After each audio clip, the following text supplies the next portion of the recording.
Hello everyone, welcome back to the channel again. तो आज है हमारे साथ एक upcoming natural potential athlete Aniket.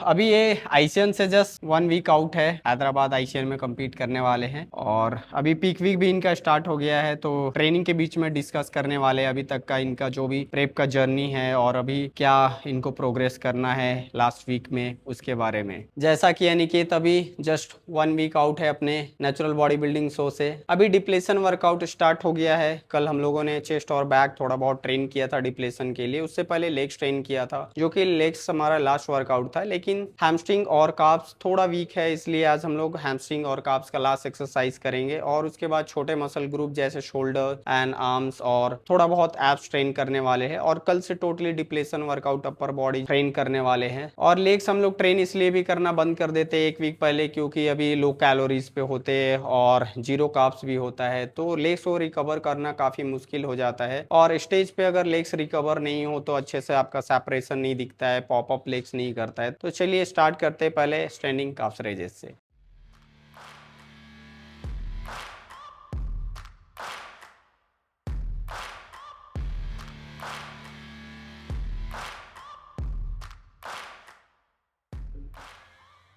जब तक अनिकेत ट्रेन कर रहा है स्टैंडिंग काफ्स रेजेस, मैं स्टार्ट कर लेता हूँ अपना लेग्स का वर्कआउट। तो आज मेरा क्वाड फोकस डे है और हैमस्ट्रिंग फोकस डे कल होता है। दोनों मैं सेपरेटली ट्रेन करता हूँ, क्योंकि एक दिन में ट्रेन करना मेरे लिए लेग्स तो काफ़ी डिफिकल्ट हो जाता है। पहले मैं ट्रेन कर लेता था एक दिन में और बॉडी यूज टू भी था, लेकिन अभी मैं काफ़ी लंबे टाइम से ऑलमोस्ट 6 मंथ से ज़्यादा हो गया लेग्स को सेपरेटली ट्रेन कर रहा हूँ और काफ़ी अच्छा इंप्रूवमेंट भी आया है। एक दिन ट्रेन करने में मैं नोटिस कर रहा था कि मैं इनिशियल वाले वर्कआउट्स को तो बहुत हैवी इंटेंसिटी के साथ ट्रेन करता था, लेकिन जहाँ पे बात आता था लास्ट के एक्सरसाइजेस पे जैसे काप्स एंड हैमस्ट्रिंग, तो वो एनर्जी लास्ट तक नहीं होने की वजह से मैं उतना फोकसली उन मसल्स को ट्रेन नहीं कर पा रहा था। लेकिन इस रूटीन में मैं काफ़ी फोकस के साथ दोनों दिन लेग्स को ट्रेन कर पाता हूँ और मेरे लिए ये वर्क करता है। अब हाँ, मे बी ये अप्रोच थोड़ा डिफरेंट लगे क्योंकि ये इतना कॉमन नहीं है ये रूटीन, पर जैसे आप अपर बॉडी में एक दिन चेस्ट और बैक ट्रेन करते हो, बट अपर बॉडी कहीं ना कहीं कनेक्टेड है, वैसे ही मैं सिमिलरली लेग्स को ट्रीट करता हूँ। अगर आज मैं क्वाड्स ट्रेन कर रहा हूँ तो कल ऐसे एक्सरसाइज सिलेक्शन करूँ जिससे मेरा कल का ट्रेनिंग हिंड्रेंस नहीं हो और ट्रेनिंग मैं दोनों दिन अच्छे से मैनेज कर लेता हूँ। तो मेरे लिए वर्क कर रहा है। और आपका भी अगर लेग्स वीक है और आप इंप्रूव करना चाहते हो तो ये रूटीन आप भी फॉलो कर सकते हो, जिसमें एक दिन क्वाड फोकस दिन, उसके next day hamstring focus day. तो मैं अपना फर्स्ट एक्सरसाइज स्टार्ट करने वाला हूँ लेग एक्सटेंशन से। फर्स्ट वार्म अप सेट लेता हूँ।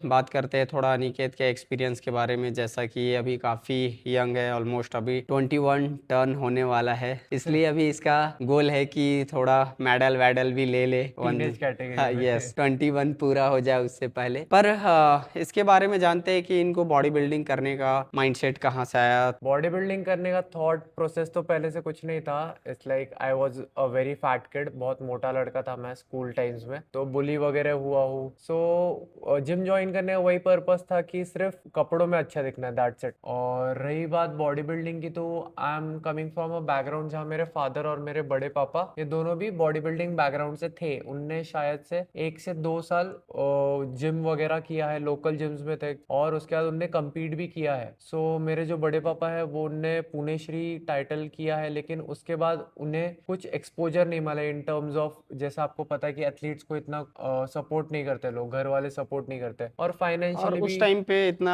एक्सपोजर नहीं होने की वजह से ऑब्वियसली अर्निंग भी नहीं था इस फील्ड एग्जैक्टली में। अर्निंग वगैरह नहीं था, तो किधर ना किधर उनकी मुझे ये सीख थी कि अनिकेत बॉडी बिल्डिंग में मत जा, इट्स लाइक नॉर्मल फिटनेस कर सकता है तू। लेकिन तभी मुझे राहुल भाई मिले और उनने मुझे समझाया कि नहीं, अगर तू प्रेप जोन में जाएगा तो एक तेरा अलग माइंडसेट बनेगा। और फॉर रियल जब से मैंने प्रेप स्टार्ट की, मैंने ये 6 महीने से जो मेरा माइंडसेट बड़ा है, मतलब बॉडी बिल्डिंग में जितना एक्सपेंस लगता है भले ही वो नेचुरल बॉडी बिल्डिंग हो, लेकिन जितना डाइट का खर्चा, कोच का खर्चा, तुम्हारे सप्लीमेंटेशन का खर्चा, ये सब का खर्चा लगता है, उस बॉडी बिल्डिंग ने मुझे ये सिखाया कि पैर मत मोड़ो, चादर बड़ी करो। मतलब वही चीज है कि अगर तुम्हें पैसे लग रहे, पैसे कमाओ और कमाओ। यस, तो डायरेक्टली आपको बॉडी बिल्डिंग करके तो पैसा नहीं मिलेगा, लेकिन जो भी आप खुद को ग्रो करते हो नॉलेज वाइज फिटनेस में, और कहीं ना कहीं आप फिटनेस में हो तो उस रीजन से ही आप अर्न कर रहे हो। और बॉडी बिल्डिंग तो अभी स्टार्ट कर रहा है, लेकिन इससे पहले ये मॉडलिंग ये सब में भी है, तो काफ़ी बेटर एक अपॉर्चुनिटी मिल जाता है। अगर आप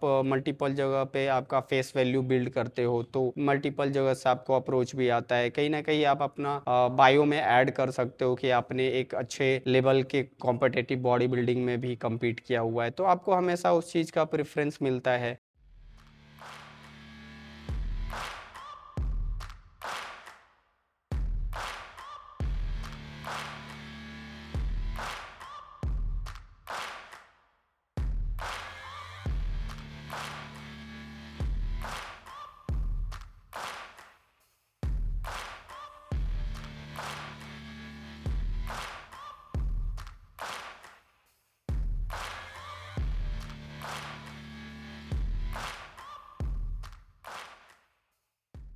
प्रेप स्टार्ट करने से पहले क्या माइंडसेट था बॉडी बिल्डिंग के बारे में, और लोगों से क्या सुनने को मिलता था? सो बेसिकली मुझे फिटनेस में तो काफ़ी टाइम हो गया, लगभग 5 साल हो गए, लेकिन body building is a new thing to me. Weights, सिर्फ वेट्स लिफ्ट करना, जिम में आके वेट्स लिफ्ट करना और बॉडी बिल्डिंग प्रेप, मतलब दोनों में ज़मीन आसमान का फ़र्क है। कि और लोग भी बहुत सारे वो नेगेटिविटी स्प्रेड करते हैं भाई, समझ रहे हो? मतलब मोस्टली नेगेटिव। वही है, बहुत ज़्यादा अभी लोगों को इसके बारे में पता नहीं है, और लोगों को तो ये भी नहीं पता होता कि नेचुरल बॉडी बिल्डिंग और इनहेंस बॉडी बिल्डिंग दोनों अलग अलग दोनों चीज़ें अलग हैं, अलग। और इसलिए भी अभी तक नेचुरल बॉडी बिल्डिंग को भी लेके इतना क्रिटिसिज्म मिलता है। लेकिन no against to enhance body building, दोनों अलग अलग प्लेटफॉर्म है। इट्स योर पाथ कि आपको किधर जाना है। आप एक अच्छा, अगर आपको स्टेज मिल रहा है नेचुरली आप compete कर सकते हो, तो आई वुड सजेस्ट ऑलवेज अपने हेल्थ को प्रायोरिटी दो, तो नेचुरल बॉडी बिल्डिंग एक अच्छा ऑप्शन बन जाता है, जहां अपने आप लिमिट्स को पुश कर सकते हो, एक जेनेटिक पोटेंशियल जो आपका है वो चेस कर सकते हो। 1 वीक आउट में भी फुल स्टैक लगा रहे, एक बढ़िया खींच के, 2, 3, 4, ये बात, 5, 6, 7, चलो चलो, 8, 9, खींच के, 10, 11, 12, 3 निकलेंगे और 2, मेरे साथ एक। अब बात करते हैं, जब से आप मेरे साथ कनेक्ट हुए हो कैसे आपको एडवांटेज मिल रहा है बॉडी बिल्डिंग प्रेप में? जब मैंने प्रेप स्टार्ट किया था भाई, तो उनके 3-4 लोगों से मैं सुनता था कि ये कर, वो कर, ये कर, लेकिन मैं बहुत खुद में कंफ्यूज हो गया था कि आखिर करूँ तो करूँ क्या। तो भाई ने मुझे स्ट्रेट फॉरवर्ड बोला कि सभी सही बता रहे, सबके प्रोटोकॉल्स अलग है, सभी तेरी बॉडी बनवा देंगे, लेकिन आपको एक सिंगल बंदे पे ट्रस्ट करना पड़ेगा, उसके प्लान्स प्रोटोकॉल्स पे ट्रस्ट करना पड़ेगा, फिर ही आपको अच्छे रिजल्ट्स मिलेंगे। और फिर मैं भाई से जुड़ा, भाई ने मेरे डाइट की अकाउंटेबिलिटी ली, वर्कआउट की अकाउंटेबिलिटी ली। एंड क्या होता है, जब अकाउंटेबिलिटी रहती है आप पे, कोई तो नजर रखने वाला होता है। सो खुद के लिए नहीं तो वो बंदा जो आपके लिए इतनी मेहनत कर रहा है, जो आपका डाइट प्रिपेयर कर रहा है, जो आपका वर्कआउट प्लान्स प्रिपेयर कर रहा है, तो खुद के लिए नहीं तो उसके लिए ये थॉट प्रोसेस चलता है माइंड में। No offence to any coach, लेकिन आपको वही पहचानना है कि अगर आप एक डेस्टिनेशन पे जा रहे हो तो कई सारे रास्ते हैं, लेकिन आपको कौन सा रास्ता चुनना है। सबके अलग अलग तरीके होते हैं, सबके अलग अलग प्रोटोकॉल होते हैं, बॉडी सबसे बनती है, लेकिन आपको चुनना है कि आपके लिए क्या सस्टेनेबल है, कौन सा कोच आपको आपके हिसाब से गाइड कर रहा है। मोर देन अ कोच, कौन जिम वर्कआउट इसको छोड़ के तुम्हें लाइफ के बारे में भी सही डायरेक्शन में लेके जा रहा है। तो जब आप खुद प्रेप में होते हो तो आपके मूड स्विंग्स होते हैं, आपको लगता है कि आप वन डे आप जब उठते हो तो लगता है आप बेस्ट हो, अदर गाय को देखते हो कि वो रेडी कैसे हो रहा है, तो आपको कहीं ना कहीं कभी कभी डिमोटिवेशन आ जाता है देख कि हाँ आप बहुत पीछे हो, और कभी कभी लगता है कि ये शो खेल लूँ, ये शो खेल लूँ, लाइनअप अच्छा नहीं है, मे बी चांसेस हो मेडल लग जाए, तो बहुत सारे आपके थॉट चेंज होते रहते हैं थ्रू आउट द प्रेप। लेकिन एक कोच का इंपॉर्टेंट रोल वहीं पे आता है कि आपने जो प्लान डिसाइड किया है उस पे स्टिक रखना अपने एथलीट्स को।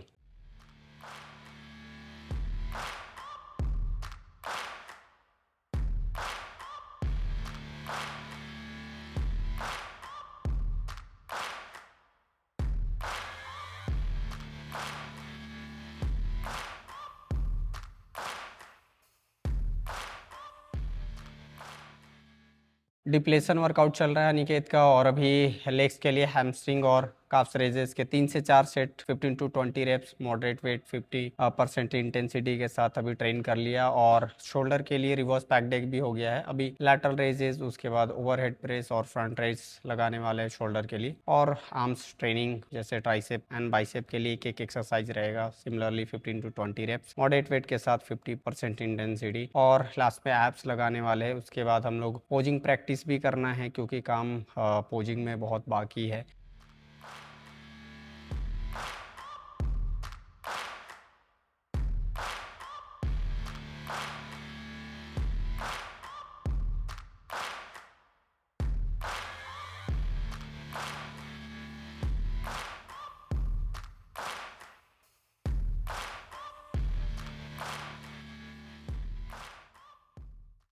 तो बॉडी अभी देख के काफ़ी स्मॉल लग रहा है, लेकिन मसल काफ़ी डिप्लीटेड है, तो श्रिंक लग रहा है। और अनिकेत के केस में काफ़ी डिप्लेशन पहले भी स्टार्ट कर दिया, और पीक वीक भी काफ़ी पहले इसलिए स्टार्ट कर दिया क्योंकि इसका बॉडी अभी तक, जैसे हम लोगों ने एक्सपेरिमेंट किया है, कार्ब्स को लेके बहुत सेंसिटिव है। बॉडी बहुत जल्दी कार्ब्स को रिस्पॉन्ड करता है, और एक बार जब वेट ऊपर जाता है तो नीचे इतना जल्दी नहीं आता है। इसलिए थोड़ा पहले हम लोगों ने डिप्लेशन स्टार्ट कर दिया। अभी बॉडी देखकर में भी काफ़ी छोटा लग रहा है, लेकिन यही जब स्टेज पे काफ़ी फुल होकर आएगा तो काफ़ी इन्हांस हो जाएगा body. Almost 20 to 30% totally change हो जाएगा विजिबली, और वो मसल फुलरनेस, हार्डनेस, ड्राइनेस काफ़ी बेटर आएगा स्टेज पे। एज एक्सपेक्टेड हम लोग काफ़ी अच्छा करने वाले हैं, लग रहा है।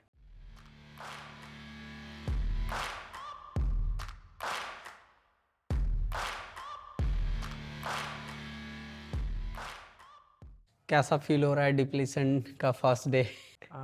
अच्छा लग रहा है, लविंग द प्रोसेस। बहुत टाइम से सपना था कि पीक वीक में जाऊँ, पीक वीक एक्सपीरियंस करूँ, पीक वीक कैसा होता है, सोडियम मैनिपुलेशन क्या होता है, कार्ब मैनिपुलेशन क्या होता है, पानी कैसे छोड़ते हैं। मैंने बहुत सुना है, इससे पहले तो हमने सिर्फ सुना है कि बॉडी बिल्डर्स पानी छोड़ते हैं, नमक छोड़ते हैं, लेकिन ऐसा नेचुरल बॉडी बिल्डिंग में तो नहीं होता है। जैसे कि इवन इनहांस में भी नहीं होता है। लोगों को जिस पहले इतना नॉलेज नहीं होता था, तो बहुत गलत तरीके से एक्सपेरिमेंट करते थे, लेकिन अभी बहुत ज़्यादा रिसर्चेज है पीक वीक के बारे में। बहुत सारे प्रोटोकॉल्स अभी अच्छे यूज़ कर लेते हैं लोग। टू बी वेरी ऑनेस्ट, बहुत एंजॉय कर रहा हूँ प्रोसेस को। और दिक्कतें आ रही है, ऐसा नहीं आ रही है, सच बोलूंगा दिक्कतें बहुत आ रही है। रात को नींद वगैरह कम आ रही है, नींद आ रही ही नहीं है वैसे। पंखे को देख देख के कैसे तो इधर पलटी मार रहा हूँ, उधर पलटी मार रहा हूँ, सीधा रह रहा हूँ, सो रहा हूँ, सोने की कोशिश कर रहा हूँ, लेकिन नींद नहीं आ रही है। मूड स्विंग्स बहुत हो रहा है। एक टाइम पे ऐसा लग रहा है मैं ही सबसे बेस्ट हूँ, एक टाइम अगले ही मूवमेंट उसके ऐसा लग रहा है कि अरे यार स्टार्ट करके थोड़ा और रह गया इस थोड़ा बार। और रह गया इस बार थोड़ी और कंडीशनिंग, थोड़ा और उधर पुश कर देता, उधर अच्छा कर देता तो कुछ बेटर रिजल्ट्स होते। तो वही चीज़ है। पीक वीक का अभी पहला दिन कैसा, डाइट में क्या क्या चेंज हुआ अभी तक? तो डाइट में सबसे पहले तो हमने कार्ब्स हटा दिए, जीरो कार्ब्स कर दिए पूरे। और हमने जो आर्टिफिशियल स्वीटनर गेटोरेड्स वगैरह है डाइट कोक से, वो पूरे कट ऑफ कर दिए डाइट में से। We are only sticking to chicken, spinach and whole eggs, so that the glycogen gets depleted पूरा। तो कार्ब्स के लिए बस स्पिनिच है, जो कि जीरो ही कार्ब्स बोल सकते हैं।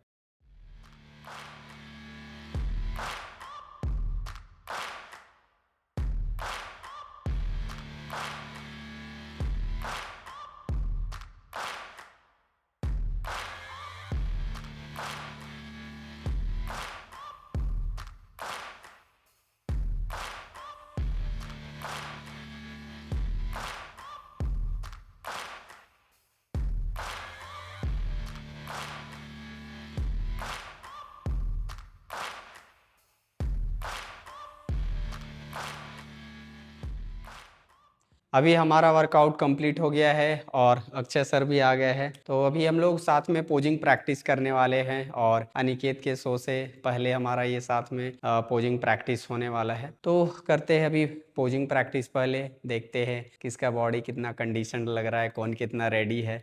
अभी पहले क्वार्टर टर्न स्टार्ट करने वाले हैं क्लासिक बॉडी बिल्डिंग के लिए। Front relax pose, quarter turn right, quarter turn right, relax, quarter turn right,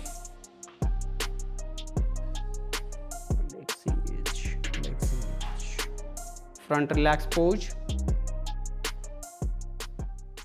quarter turn करने के बाद अभी क्लासिक के 5 कंपलसरी पोजेस करने वाले हैं। तो फर्स्ट होने वाला है front double bicep with abs, front double bicep with vacuum,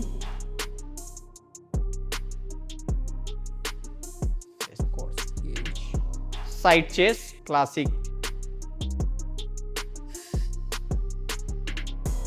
don't turn too much, side tricep any side,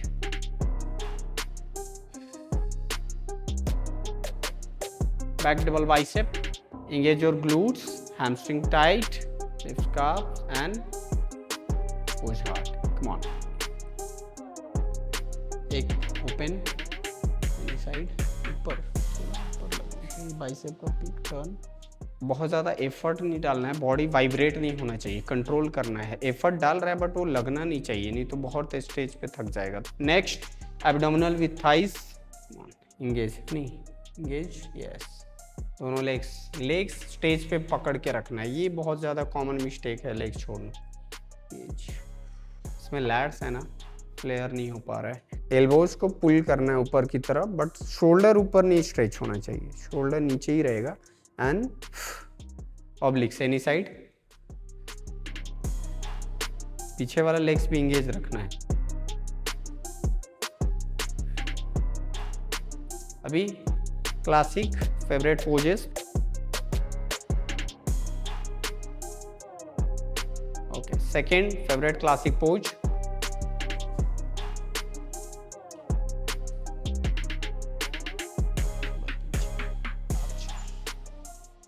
relax.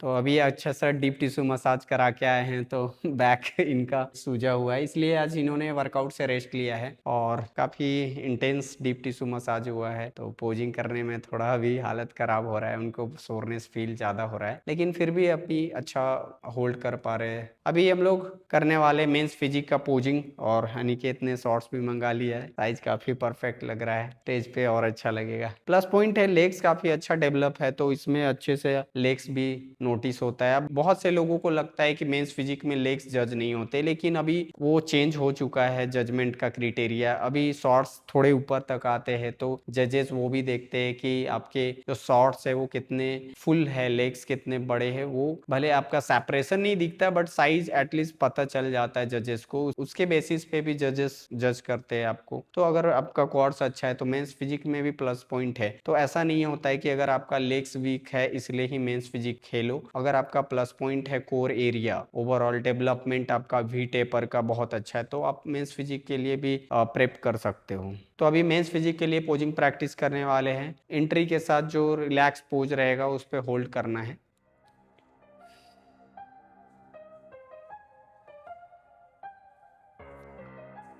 थोड़ा सा इसको टर्न करना है, इधर इधर इधर इधर इधर, ऑब्लिक्स दबाओ, रेयर फेसिंग, पूरा टर्न,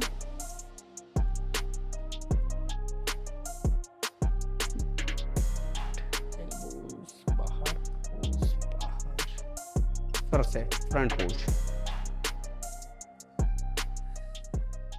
ऐसे तो मेंस फिजिक में मेनली दो ही पोज होते हैं जिसमें हम लोग फ्रंट फेसिंग और रेयर फेसिंग करते हैं, लेकिन फेडरेशन के अकॉर्डिंग उनके अलग अलग क्राइटेरिया होते हैं। जैसे WNBF में आपको one hand on hip, ICN का अलग क्राइटेरिया, जैसे आपको मस्कुलरिटी राउंड्स होते हैं जिसमें आपको सिमिलरली क्लासिक वाले पोजेस हिट करने होते हैं। बट आपका कहीं ना कहीं बेस जो है वो यही पोजेस है, इसके अराउंड फिर आप थोड़े बहुत मैनिपुलेट और चेंजेस कर सकते हो फेडरेशन के अकॉर्डिंग, बट जो बेस है आपको वो पहले पोजिंग आना चाहिए। मेंस फिजिक में और एक इम्पॉर्टेंट चीज हो जाता है, तो ये एक मॉडल टाइप है, एक ब्यूटी को प्रेजेंट करते हैं हम स्टेज पे, तो आपको लुक्स पे भी उतना काम करना होता है। आप जब पोजिंग करते हो तो आपका पोजिंग एफर्टलेस लगना चाहिए, फेस में स्माइल होना चाहिए और ग्रूमिंग अच्छा होना जरूरी है। अब बॉडी बिल्डिंग में बहुत एफर्ट लगाते हैं बॉडी बिल्डर्स, लेकिन मेंस फिजिक आपको बहुत स्मूथ ट्रांजिशन चाहिए होता है और आप पोजेस को बहुत एफर्टलेस आपको होल्ड करना होता है। जब पोजिंग प्रैक्टिस करते हैं हम लोग यहाँ पे तो काफ़ी इजी होता है, लेकिन स्टेज पे यही आपको होल्ड करना काफ़ी डिफिकल्ट हो जाता है। तो मे बी अभी वीडियो के लिए हम लोग इतने लॉन्ग होल्ड नहीं कर रहे, लेकिन हम लोग जब अलग से पोजिंग प्रैक्टिस करते हैं तो लंबे देर तक एटलीस्ट 30 सेकेंड एक पोजेस को होल्ड करना बहुत इंपॉर्टेंट है। और मैंने नोटिस किया है जैसे जजेस जब अच्छे से जज करते हैं तो एटलीस्ट 50 टू 20 सेकेंड स्टेज पे होल्ड करते हैं, और 15 टू 20 सेकेंड स्टेज पे होल्ड करना लगता है पोज कब खत्म होगा। तो अगर आप जब प्रैक्टिस कर रहे हो लंबे देर तक होल्ड करने का प्रैक्टिस करें ताकि स्टेज पे आप आउट ऑफ ब्रीथ ना हो। अभी ये पोजिंग इतना ही, थोड़ा बहुत साथ में मैं भी कर लेता हूँ पोज, थोड़ा अभी कंपैरिजन, तीनों अलग अलग कैटेगरी के एथलीट बोल सकते हो। अभी इनका अनिकेत का जो मेन कैटेगरी होने वाला है फिटनेस मॉडल, लेकिन अदर कैटेगरी भी compete कर रहा है, वो आगे आने वाले वीडियोस में हम लोग डिस्क्लोज करने वाले हैं। इनका जो मेन कैटेगरी है वो मेंस फिजिक है, बट क्लासिक भी, और मेरा जो मेन कैटेगरी में ओनली क्लासिक में ही compete करने वाला हूँ। तो कुछ पोजेस साथ में हिट करते हैं, क्लासिक के ऑब्वियसली होने वाले हैं।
तो हमारा पोजिंग प्रैक्टिस भी कंप्लीट हो गया है, और अक्षय सर अभी हमारे कैमरामैन कैमरा के पीछे हैं। तो बात करें अनिकेत के बारे में, तो मुझे कुछ चीज़ें जो पॉजिटिव लगता है अनिकेत के बारे में वो है इसका डिसिप्लिन, जो डाइट को लेकर काफ़ी अच्छा है। और मुझे पर्सनली लगता है कि मुझसे बेटर डाइट फॉलो कर लेता है जब स्ट्रिक्ट होने का बात आता है तो। और मैं बहुत बार देखा हूँ जब चीज़ें ऑप्शंस होता है तब भी, और इवन जब कंपटीशन में नहीं था, प्रेप नहीं भी कर रहा था, तब ये शुगर या फिर जंग सारी चीज़ों को ये मना कर देता था। तब से इसका माइंडसेट मुझे था कि हाँ, बॉडी बिल्डिंग में प्रेप में ये काफ़ी अच्छा कर सकता है, और ऐसा ही चल रहा है, काफ़ी स्ट्रिक्टली फॉलो कर पा रहा है। तो मुझे एक प्लस पॉइंट लगता है कि इसको फूड को लेके काफ़ी अच्छा कंट्रोल है। बाकी वर्कआउट इतना डिफिकल्ट पार्ट नहीं होता है, एज अ फिटनेस कोच काम कर रहा है तो वर्कआउट ऑब्वियसली वो माइंडसेट होता है वर्कआउट में पुश करना। और बात करें अनिकेत के एज के बारे में, तो काफ़ी कम है, तो वो एक अच्छी बात है। इतने कम एज में काफ़ी मैच्योरिटी है ट्रेनिंग को लेके, डाइट को लेके, और एक अच्छा एक्सपोजर भी है बॉडी बिल्डिंग को लेकर, बाकी एथलीट के साथ अच्छे से कन्वर्सेशन होता रहता है। तो इसको एक पोटेंशियल दिखता है नेचुरल बॉडी बिल्डिंग में। इस एज में जब मैं था तब मुझे इतना बॉडी बिल्डिंग के बारे में भी आइडिया नहीं था और एक्सपोजर भी नहीं था, लेकिन आने वाला टाइम में फ्यूचर में डेफिनेटली ये बहुत अच्छा करने वाला है। तो अभी इस वीडियो में इतना ही। अब नेक्स्ट वीडियो में हम लोग मिलने वाले हैं सीधा हैदराबाद में, जो कि आईसीएन हैदराबाद होने वाला है, जिसमें अनिकेत compete कर रहा है। तो अनिकेत को इस वीडियो में बेस्ट ऑफ लक कर देना सारे कोई, और अब मिलते हैं सीधा हैदराबाद में। तब तक के लिए बाय।